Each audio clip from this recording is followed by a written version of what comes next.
Midwinter Blight. It came without ribbons. It came without tags.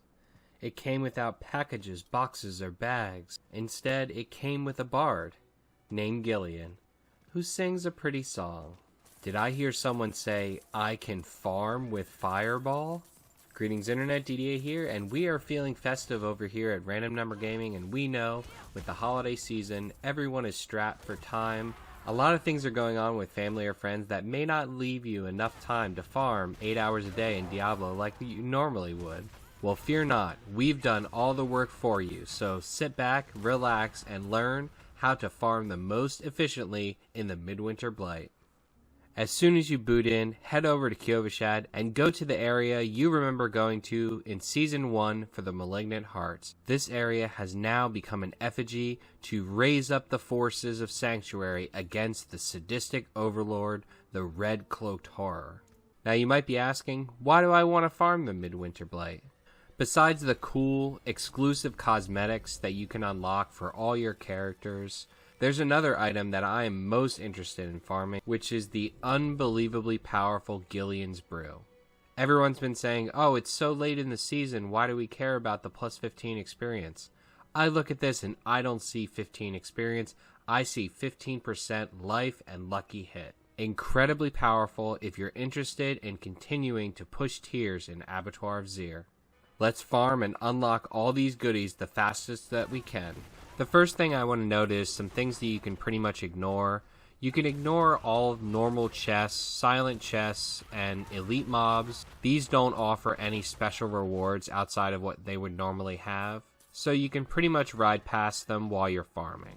Just like how Diablo has trained us in Helltides, the events are going to be your go-to for the Midwinter Blight.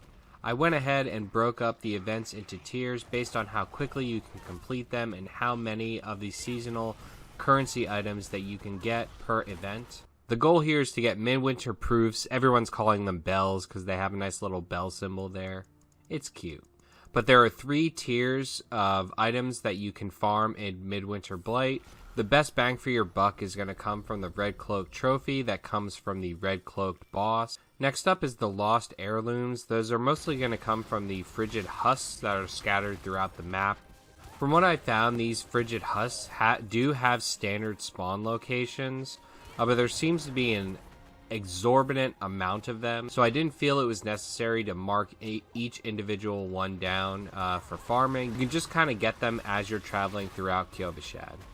The third and most common item are the Blighted Fragments, and these drop off of pretty much every mob that you're going to kill in the area.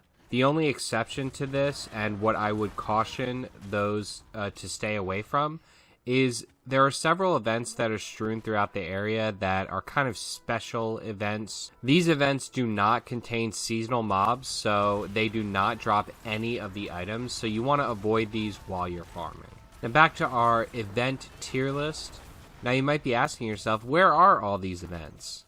Well, get your phones ready to screenshot because Random Number Gaming has created a nice map for you to view all the events that you need to complete to farm the fastest that you can.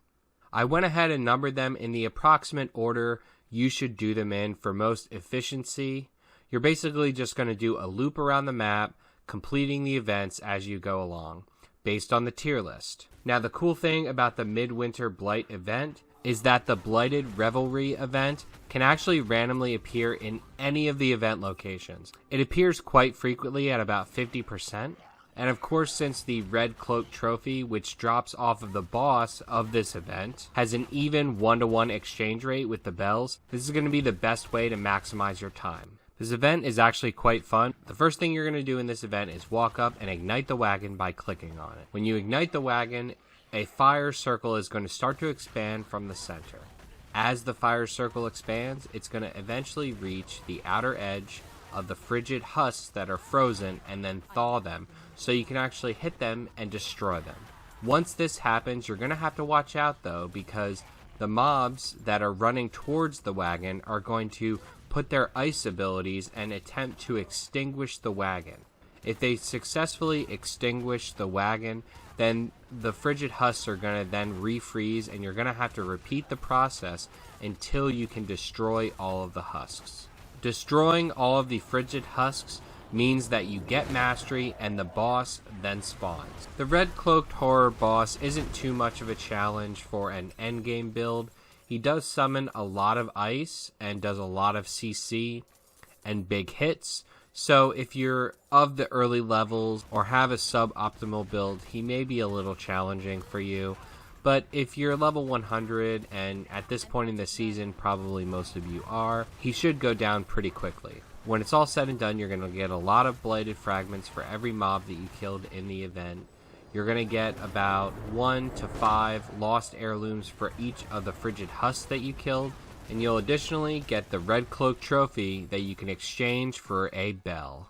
This event can be completed super fast, probably in about 30 seconds or less. So for the amount of items that you get in the time, this is the #1 S tier event for you to complete for your farming.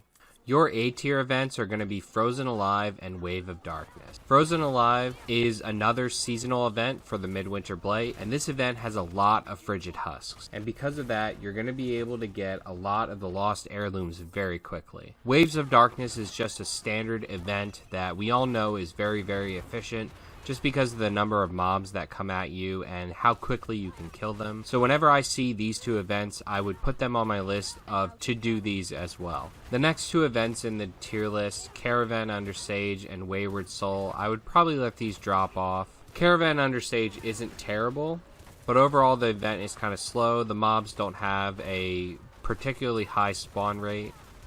So when you compare it to the Wave of Darkness, there is no comparison there. And likewise, Wayward Soul is just extremely slow. The event just takes a very long time to complete and is not worth the amount of materials that you get for the time it takes to complete it. So while you're traveling from event to event in the map that we showed, you're going to want to use your horse and not really pay too much attention to the mobs in between. You can kill them if you would like, but since you need 300 blighted fragments for every bell, that's just a lot of normal mobs to kill. What you're going to want to do in between events, though, as you're traveling between them, is destroy every single frigid husk that you see. These structures, when you destroy them, are going to potentially summon an extra mob that you can kill. And when it's said and done, you're going to get between 1 to 7 lost heirlooms. You only need 30 of these to get a bell, so destroying about 6 structures will get you 1 bell. There's a lot of these throughout the area, so it's very easy for you to destroy a couple, maybe 3 or 4 structures while traveling in between each event.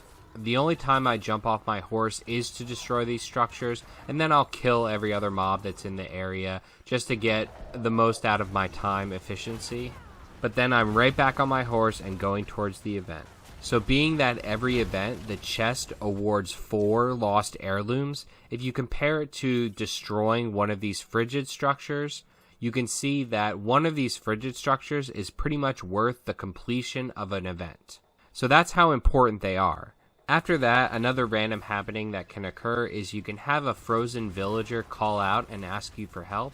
This doesn't occur too often, but when this does happen, you do want to stop and save the villager. They drop a lot of lost heirlooms, so it's great for your timing to be able to stop and get this really quickly and just kind of clear the area that's around while you're waiting for them to drop their loot. I consider this event hopping the fastest way to farm the area, and you can do a huge loop of Kyovashad that will pretty much ensure that events are respawning. Another big way that you can really increase your efficiency while farming is to make sure you're doing the Whisper events while you're farming the Midwinter Blight. It only takes about 5 minutes to do the Whispers in the area. The only thing to remember is you're not going to get any Midwinter Blight items from the sellers, nor are you going to get any Midwinter Blight items from the dungeon. So you can kind of skip these if you want to absolutely maximize your efficiency. The only other thing I want to mention is I fully intend on stockpiling a massive amount of Gillian's Brew to take with me and use in the Abattoir of Zir for the just awesome HP increase and lucky hit increase. I did want to see, since the Midwinter Spoils said that it could also potentially drop a Gillian's Brew, I did test it out and to see what kind of drops you get from them to see if it's worth the 8 bells. I only opened 5 of these, but considering they cost 8 bells, I got 0 Gillian's Brew and half of my items were sacred, so I highly recommend you do not buy the Midwinter Spoil. And there you have it. Make the most of your time in Midwinter Blight. Get all your cosmetic items. I know I'll be stockpiling at least 200 of Gillian's Brew, so that way I can take some with me and use them for the rest of the season and take them back to the Eternal Realm as well. I hope you're enjoying farming the event, and I hope you have a great holiday season. Please hit the like if you like this video, and as always, turn your dial to Random Number Gaming for your one-stop shop for the best Diablo guides.